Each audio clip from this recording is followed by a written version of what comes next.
The Commission on Institutional Change is charged with long-term cultural and institutional change that redeems the essential promise and ideals of Unitarian Universalism. Appointed by the UUA Board of Trustees in 2017, the Commission will analyze structural racism and white supremacy within the UUA through General Assembly 2020. Please join me in welcoming Leslie Takahashi, their chair, and the rest of her team to the stage.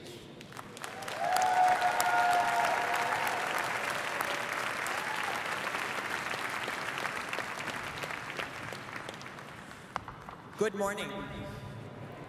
The Commission on Institutional Change was appointed by the UUA Board of Trustees to analyze the structures and processes which perpetuate oppression and white supremacy culture within our Unitarian Universalist Association. We have been working since August of 2017 to address our collective starting assessment that the Unitarian Universalist Association's legacy of racism must be addressed to end harm to individuals and to ensure that we must remain viable as a faith. We envision a liberating Unitarian Universalism and are designing interventions that must move us dramatically closer to that work.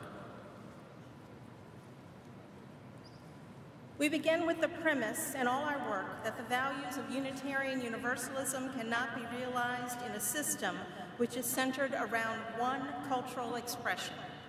In fact, the centering of white culture and values has stymied the development of a full range of cultural expressions.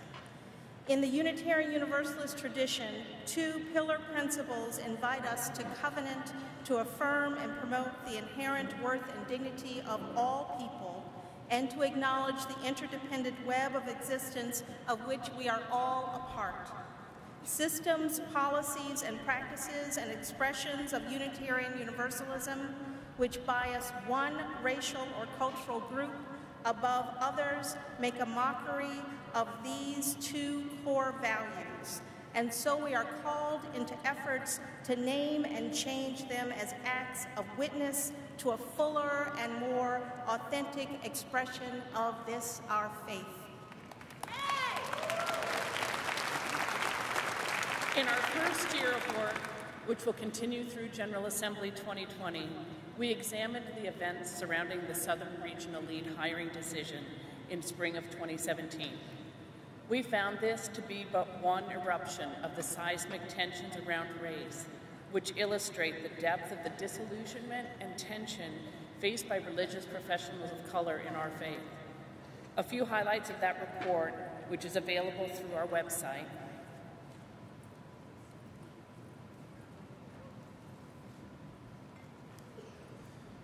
When the Southern Regional Lead hiring process took place, racial tensions were already at a breaking point in the system, especially for religious professionals of color who endure countless insults and aggressions as part of their work.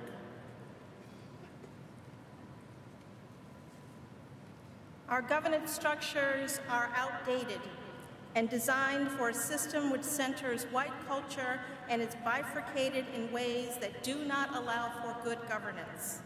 Widespread disregard of existing systems and policies shows a lack of trust in existing systems, which have not been intentionally redesigned to reflect the complexities of an emerging multicultural Unitarian Universalism.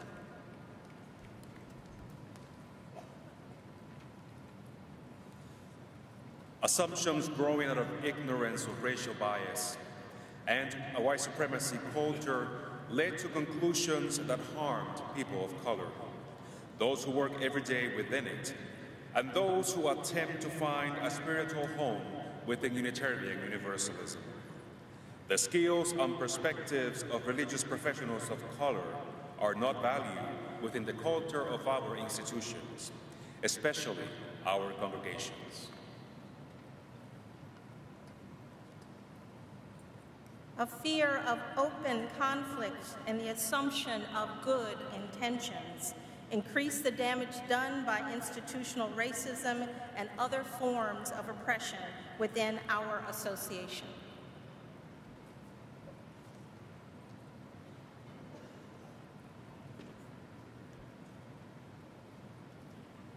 Truth must come before reconciliation and transformation, and truth-telling in 2017 and 2018 is still dangerous for religious professionals of color who are often the advanced team doing the work that prepares the way for members to join as people of color. We began the planning for a racism assessment across Unitarian Universalism. We are looking at what it will take to build a Unitarian Universalism centered around a diversity of experience and capable of inclusion, equity, and true multiculturalism. We are examining data and collecting stories of how racism and oppression have affected those within our faith and have several opportunities for dialogue about this at this General Assembly, in which we hope you will join us. Yes, truth-telling is still a risk. In fact, it is still dangerous for people of color within our faith. Religious professionals are still demeaned and treated as if they were without competency. People of color within our membership, or those who are friends, risk loss of community among us if they speak about the aggressions they face, and so many choose to quietly exit.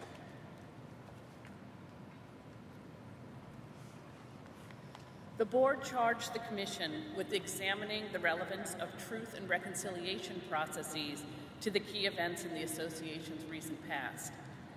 While we spent some time researching these processes as they have been used in a number of nations and municipalities to resolve issues related to the damages from racial conflict, we find that the circumstances of the UUA may require a different kind of response. Some observations from our report.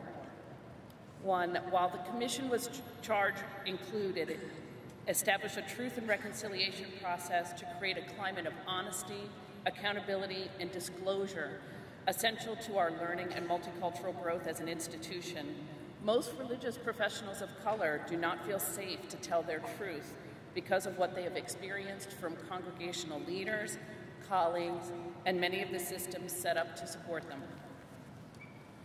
Two, the lack of true anti-oppressive, anti-racism orientation on the part of regional staff and good officers through the Ministers Association has been particularly damaging to religious professionals of color, which is in part why the events around this hiring decision became such a lightning rod for criticism. As part of the conversations we have elicited, it has become clear that the association's credentialing system for religious professionals and its systems for developing lay leaders do not take into account the dynamics of oppression and its systemic effects. Also, no process exists for redress when damage due to institutional racism is done, whether that damage is done to people of color or white participants. Trial in the court of social media is not a healthy alternative to a real process.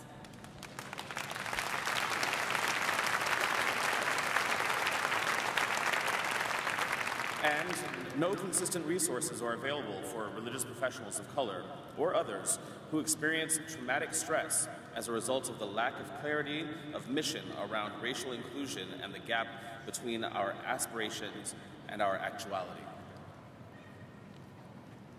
No data is available on the number of religious professionals employed at the congregational level or the types of positions other than in the ministry, and these statistics are not easily obtained.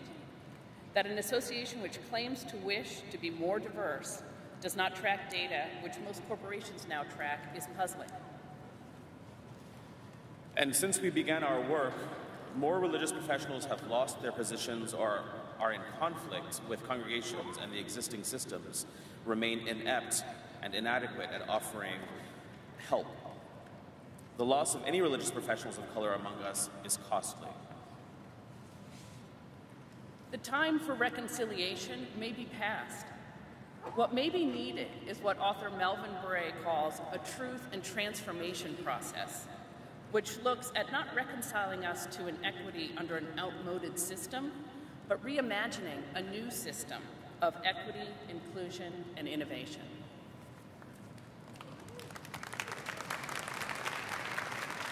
We begin with truth-telling. If you have an observation that we need to hear, please visit the drum booth in the exhibit hall where information about us, our work, and how to share your stories or perspectives with us is available. Thank you.